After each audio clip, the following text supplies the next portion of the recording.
ಅಂತ ಒಂದು ರಾಜ್ಯಪಾಲರ ಭಾಷಣವನ್ನ ಈ ಸರ್ಕಾರ ಹೇಳಿಸಿದೆ. ಸುಮಾರು 38 ಪುಟಗಳ ಈ ರಾಜ್ಯಪಾಲರ ಭಾಷಣದಲ್ಲಿ ಎಷ್ಟು ಯೋಜನೆಗಳು ಸುಳ್ಳು ಸುಳ್ಳಾಗಿ ಹೇಳಿದ್ದಾರೆ, ಯಾವುದನ್ನ ಈ ಸರ್ಕಾರ ಕಾರ್ಯಗತಗೊಳಿಸಲಿಕ್ಕೆ ಸಾಧ್ಯ ಆಗಿಲ್ವೋ ಅದನ್ನ ಹೇಗೆ ಸುಳ್ಳು ಹೇಳಿದ್ದಾರೆ ಅನ್ನೋದು ನಾನು ನಂತರಕ್ಕೆ ಬರ್ತೇನೆ. ಅಂದ್ರೆ ರಾಜ್ಯಪಾಲರ ಮುಖಾಂತರ ಜನರಿಗೆ ಸುಳ್ಳು ಹೇಳುವಂತ, ಈ ಸದನಕ್ಕೆ ದಿಕ್ಕು ತಪ್ಪಿಸುವಂತ ಪ್ರಯತ್ನವನ್ನ ರಾಜ್ಯಪಾಲರ ಮುಖಾಂತರ ಈ ಸರ್ಕಾರ ಮಾಡ್ತಾ ಬಂದಿದೆ.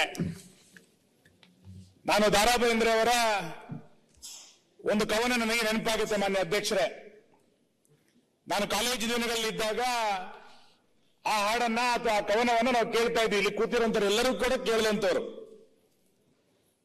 ನೀ ಹಿಂಗ ನೋಡಬೇಡ ನನ್ನ, ನೀ ಹಿಂಗ ನೋಡಿದರೆ ನನ್ನ, ತಿರುಗಿ ನಾಯಾಂಗ ನೋಡಲಿ ನಿನ್ನ ಅನ್ನುವಂತ ಒಂದು ದಾರಾ ಬೇಂದ್ರೆ ಅವರ ಕವನವನ್ನು ನಾವು ಕೇಳಿದ್ವಿ. ಇದನ್ನು ಬಹಳ ಪ್ರಾಸವಾಗಿ ಕೇಳ್ತಾ ಇದ್ದಾಗ ಇದೊಂದು ಪ್ರೇಮ ಗೀತೆ ಅಂತ ನಂಗೆ ಅನ್ಸಿತ್ತು. ಬಹಳ ಚೆನ್ನಾಗಿ ಕಾಲೇಜುಗಳಲ್ಲಿದ್ದಾಗ ಇದನ್ನು ಬಹಳ ಪ್ರೇಮ ಗೀತೆ ಅಂತ ನಂಗೆ ಅನಿಸ್ತಿತ್ತು.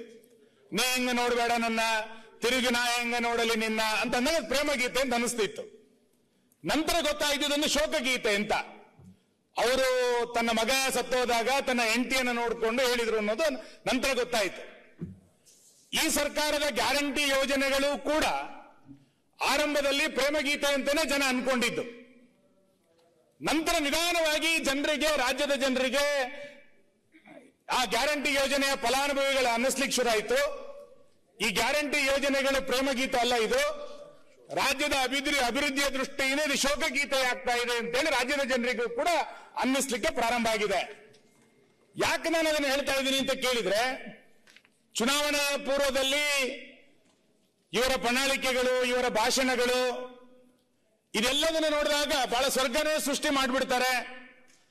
ಮಾದೇವಪ್ಪಂಗೂ ಫ್ರೀ, ಕಾಕಾ ಪಾಟೀಲಿಗೂ ಫ್ರೀ ಇಂತಿಂಗೆಲ್ಲ ಹೇಳಿದಾಗ ಬಹಳ ದೊಡ್ಡ ಪ್ರಮಾಣದ ಒಂದು ಸಂಭ್ರಮ ಇಡೀ ರಾಜ್ಯದಲ್ಲಿ ನಿರ್ಮಾಣ ಆಗಿತ್ತು.